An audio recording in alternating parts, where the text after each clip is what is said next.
So dito sa baba, mga restaurant yan talaga dito mga boss. Mga bossing, mga restaurant yan. Yan nakapalibot yung mga restaurant. Diretso na tayo dito sa beach.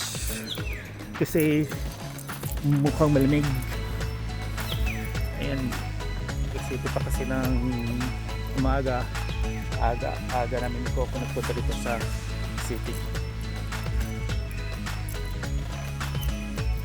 Kasi kapag may araw na mainit na. Ayan.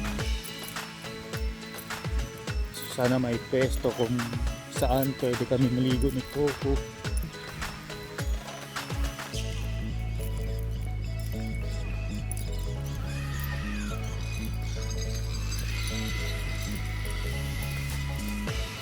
Ayan na.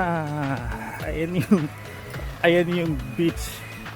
Pwedeng paliguan, hindi pwede doon sa labas kasi may mga buhaya. Kaya dito lang kami, maliit na beach. Pwede na.